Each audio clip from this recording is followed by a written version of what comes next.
বিশিষ্ট সাংবাদিক লেখক অসমীয়াৰ প্ৰতিদিন কাকতৰ প্ৰাক্তন সম্পাদক নিত্য বৰালৈ গুণগ্ৰাহীৰ শ্ৰদ্ধাঞ্জলি সাংবাদিকতাৰ ক্ষেত্ৰখনত অপৰিসীম অৱদান আগবঢ়াই থৈ যোৱা সাংবাদিকগৰাকীক ৰাজহুৱা স্মৃতি তৰ্পণ কৰাৰ উদ্দেশ্যৰে গুৱাহাটীৰ বিবেকানন্দ কেন্দ্ৰীয় সভাঘৰত আয়োজন কৰা হৈছে শ্ৰদ্ধাঞ্জলি অনুষ্ঠানৰ য'ত বিশিষ্ট সাংবাদিকগৰাকীক শ্ৰদ্ধা জনোৱাৰ উদ্দেশ্যে উপস্থিত হৈছেহি একালৰ সতীৰ্থ আৰু শুভাকাংক্ষীসকল এই অনুষ্ঠানত বৰ্তমান বিশিষ্ট বুদ্ধিজীৱী হীৰেণ গোহাঁয়ে ভাষণ প্ৰদান কৰি আছে আমি পুনে পুনে আপোনালোকক অনুষ্ঠানৰ মাজলৈ লৈ গৈছো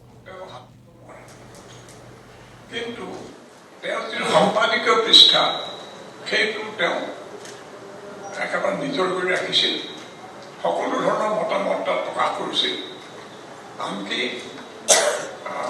তেওঁ নিজৰ সম্পাদকীয় বা প্ৰবন্ধবিলাকত এই শাসক শ্ৰেণীৰ বিৰুদ্ধে শাসকসকলৰ বিৰুদ্ধে তীব্ৰ ক্ষোভ আৰু ক্ষুধাৰ যুক্তি তেওঁ প্ৰয়োগ কৰিছিল আনকো প্ৰয়োগ কৰিবলৈ দিছিল সেইটো এটা সেইখিনি সময়ত বৰ ডাঙৰ কাম কৰিছিল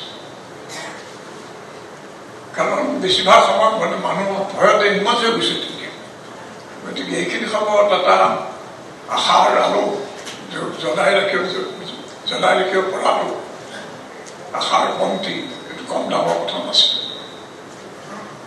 আৰু তেওঁ এই কথাবিলাক যে কেনেকৈ হাঁহি মুখে সহ্য কৰি এতিয়া ঘূৰি চালে বৰ আচৰিত লাগে এবাৰ হৈছিল কি মানুহে নাজানে অসম আন্দোলনৰ সময়ত তেওঁৰ সৰু প্ৰেছ এটা আছিল তাৰে তেওঁ বিভিন্ন ধৰণৰ পুস্তিকা বা প্ৰচাৰ পত্ৰ এইবোৰ তেওঁ মানে উলিয়াই থাকে আৰু আমিও তাৰ সহায় লওঁ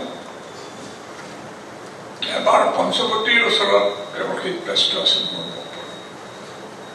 এবাৰ তেওঁক লগ ধৰিবলৈ গৈ দেখিলোঁ যে তেওঁ মানে বৰ ব্যথিত হৈ বহি আছে কি হ'ল চাওঁতে গুণ্ডাবিলাক আহি পেলাই মোৰ প্ৰেছটো নষ্ট কৰি পেলালে গোটেই এই আখৰবিলাক কাটি খিচৰ হৈ পৰি আছে আৰু চব বন্ধ অথচ মই জানো যে তেওঁ মানে আন্দোলনটো বিৰোধিতা কৰিলেও আদৰ্শগত বিৰোধিতা কৰিলেও তাৰ অন্তৰালত যিটো আৱেগ আছিলে তাৰ প্ৰতি শ্ৰদ্ধা ৰাখিছিল আৰু অসমীয়া মানুহৰ জাতীয় হেৰি বুলি তেওঁ এটা হেৰি কৰা মোকো বুজাইছিল যে চাওক গোহাঁই এইবোৰ কথাটো এনেকুৱা যে আপুনি কোৱা কথাবিলাক হয় কিন্তু এই কথাটো তাৰ ভিতৰত আছে আমি এইটো অৱহেলা কৰা উচিত নহয় তাৰ আগতেও তেওঁ সাম্প্ৰতিক সাময়িকীত মই এই জাতীয়তাবাদ সম্পৰ্কে বামপন্থীবিলাকে কি চিন্তা কৰা উচিত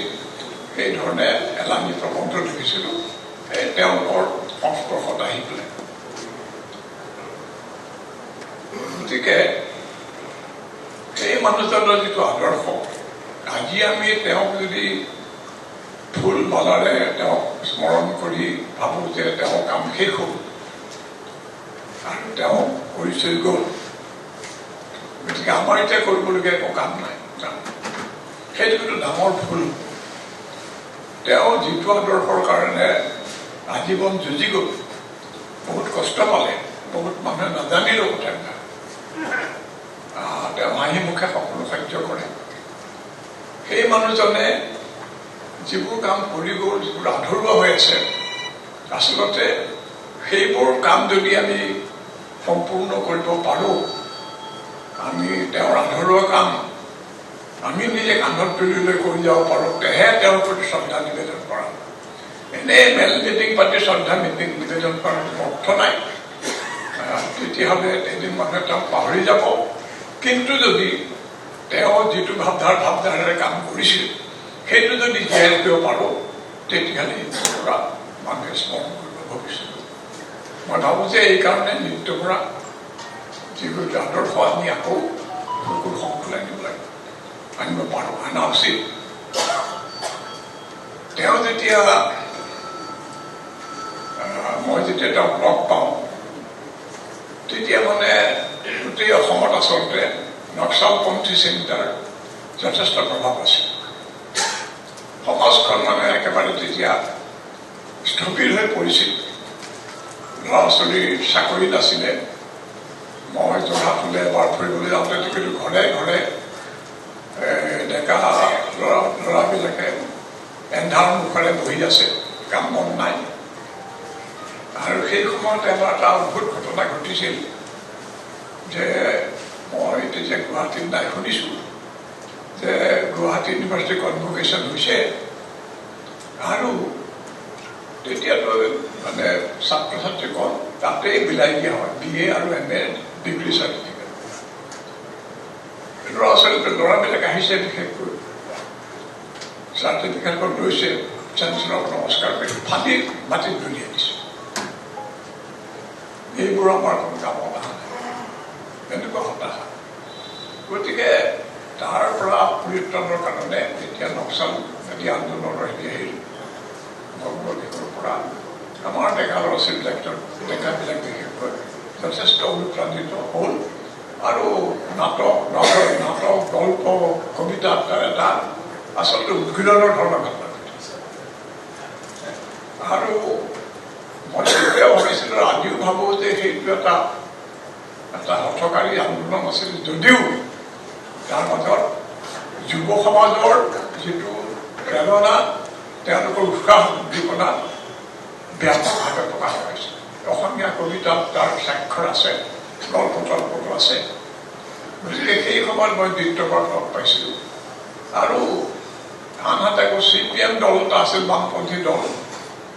মই তাৰ প্ৰতি আকৃষ্ট হৈছিলোঁ যে এওঁলোকে অন্ততঃ হঠকাৰিতা নকৰিব, বামপন্থী চিন্তাধাৰা থাকিব। তাৰপিছত এওঁলোকৰো কিছু সীমাবদ্ধতা ধৰা পৰিল যে সংসদী ৰাজনীতিত বৰ বেছিকৈ সময় যোৱাৰ ফলত আপোনালোকে বংগদেশত কি হ'ল, পশ্চিমবংগত কি হ'ল দেখিছে, এইটো একেবাৰে ভ্ৰষ্ট হৈ পৰিল। আৰু এতিয়া তাত এজনো বিধায়ক নাই বংগদেশৰ বিধানসভা। মানুহ এনেকেই তেওঁলোকক বৰ্জন কৰিলে। গতিকে এই হৈছিল যোগেন্দ্ৰ যাদৱ আহি এটা সুন্দৰ বক্তৃতা দিছিলে, সেইদিনা সেইখন লৈ মই বিব্ৰত হৈছিলো। মই আগতেও গম পাইছিলো সেই গ্ৰন্থখনত মুখ্য সম্পাদকৰ নামটো নাই। তাত সম্পাদকৰ নাম আছে, মোৰ নামটো আছে, কিন্তু মুখ্য সম্পাদকৰ নামটো নাই। তেওঁ জোৰ জবস্ত কৰি, অৰূপ দাই জানে, তেওঁ নিজৰ নামটো দিবলৈ নিদিলে। মই সেইকাৰণে কৈছো, একেটা ঠাইতে ৰৈ থকা এজন দৃঢ়চেতা, কিছু পৰিমাণে একবিংশ শতিকাৰ প্ৰেক্ষাপটত চালে এজন অদ্ভুত মানুহ। আৰু সেই অদ্ভুত মানুহজনক আপোনালোক সকলোৱে আহি সন্মান যাচিছে। মই সেইটো সাতখৰিত ওলাইছিল, মই যিটো লিখিছিলো ঐশ্বৰ্যশালী মানুহ গোলাপ বৰবৰাৰ বিষয়ে, তেওঁ মোক বাহিৰত থাকোতেই কৈছিল, এইটো কি লিখিলা, এইটো ঐশ্বৰ্যশালী, তেওঁৰ নিজৰ ঘৰ নাই, মাটি নাই, তেওঁ হাউচিঙৰ ঘৰটোতে থাকিল, তেওঁ কেনেকৈ ঐশ্বৰ্যশালী হল। তেতিয়া মই যেতিয়া মোৰ মনৰ যুক্তিটো কৈছিলো, সেই মানুহগৰাকীয়ে গ্ৰহণ কৰিছিল। আৰু আজি তেওঁক বিদায় দিয়াৰ এই স্মৃতিচাৰণ সভাৰ মুহূৰ্তত মই কব বিচাৰো, এইগৰাকীও এগৰাকী ঐশ্বৰ্যশালী অদ্ভুত মানুহ, যি ধৰণৰ ঐশ্বৰ্যশালী অদ্ভুত মানুহ অসমীয়া জাতিটোৰ বাবে প্ৰয়োজন আছে। ধন্যবাদ। আব্দুল মান্নান স্যাৰ। হৰেশ্বৰ বৰ্মনদা। আমি আপোনালোকক বিবেকানন্দ কেন্দ্ৰ গুৱাহাটীৰ পৰা পৰিৱেশ দেখুৱাইছোঁ পোনপটীয়াকৈ। বিবেকানন্দ কেন্দ্ৰ সভাঘৰত আয়োজন কৰা হৈছে আজি শ্ৰদ্ধাঞ্জলি অনুষ্ঠানৰ। প্ৰয়াত সাংবাদিক নিত্য বৰালৈ শ্ৰদ্ধাঞ্জলি জনাবৰ উদ্দেশ্যে বিশিষ্ট সাংবাদিক, লেখক তথা তেখেতৰ অসংখ্য শুভাকাংক্ষী আহি উপস্থিত হৈছে। কিন্তু মই এটা সময়ত যেতিয়া এই যে আমাৰ গুৱাহাটীতে ক'লেই নক্সাল আন্দোলন, সেই মুভমেণ্টৰ প্ৰতি আকৰ্ষিত হৈছিলোঁ। একে অসমৰ যিকেইগৰাকী বুদ্ধিজীৱী তাৰ প্ৰতি সহানুভূতিশীল হিচাপে পাইছিলোঁ, তাৰ ভিতৰত নিত্য বৰা আছিলে এক নম্বৰজন। আৰু আমাৰ বা মোৰ ব্যক্তিগত যে সামাজিক জীৱন, এই সামাজিক জীৱনত মই যি দৰ্শনক মই যেনেকৈ প্ৰেক্টিছ কৰিছোঁ, সেই প্ৰেৰণা আচলতে যিসকলে মোক দিছিলে, যিসকলৰ কাৰ্যকলাপে, তাৰ ভিতৰতো অন্যতম শ্ৰেষ্ঠ আছিলে নিত্য বৰা। সেই সূত্ৰে মই যদিও তেওঁৰ শৰীৰী সাক্ষাৎ 10 বছৰ, কিন্তু তেওঁক মই খুব ভালকে একেবাৰে সাম্প্ৰতিক সাময়িকীৰ যুগৰ পূৰ্বৰ পৰা, since 1974 অৰ্থাৎ 1974 চনৰ পৰাই মই জানিছিলোঁ। আৰু সেই সূত্ৰে মই অদ্ভুত ধৰণে তেওঁক পাইছিলোঁ যে আমি সকলোৱে জানো যে নিত্য বৰা নিচিনা আৰু বহুত প্ৰসিদ্ধ লিখক আছে, গোহাঁই ছাৰৰ দৰে চিন্তাশীল ব্যক্তিসকল আছে, গোটেই জগতজুৰি পূজ্য বহু বুদ্ধিজীৱী আছে। কিন্তু নিত্য বৰাৰ তেওঁ কি লিখিছিল, কিমান কিতাপ লিখিছিল, কিমান নিবন্ধ লিখিছিল, কি তেওঁ সৃষ্টি কৰিছিল, সেইটো মোৰ কাৰণে ডাঙৰ কথা নহয়। মই বোধহয় এতিয়ালৈকে লগ পোৱা বৌদ্ধিক সমাজৰ একমাত্ৰ নিত্য বৰাকে পাইছোঁ যিজনে নিজে লিখা নহয়, তেওঁ বহুতক লিখাইছে। মই এজন অতি সাধাৰণ সমাজকৰ্মী। মোৰ এই 40 বছৰীয়া ৰাজনৈতিক বা সামাজিক জীৱনত মই কোনো লিখকৰ কথাটো বেলেগ কথা, মই লিখা ভালকৈ যে পঢ়িবই নাজানো। কিন্তু আচৰিত কথা, এই নিত্য বৰাই মোক লিখিবলৈ বাধ্য কৰাইছে। আৰু মই পেপাৰত বাতৰি কাকতত প্ৰায় 20-25টামান নিবন্ধ লিখিবলৈ বাধ্য হৈছোঁ। আচৰিত কথা, মই যেতিয়া ভ্ৰমণত থাকোঁ, বৰঙিয়াৰ পৰা তামোলপুৰ গৈ আছোঁ, গৈ থকাৰ দ্বাৰকুচি পোৱাই নাই, বাছত গৈছোঁ, ফোন কৰিছে, এই এটা সাংঘাতিক কথা হৈছে নহয় হৰেশ্বৰ বৰ্মন, মোক এটা লেখা লাগে সম্পাদকীয় বেচত। নাই মই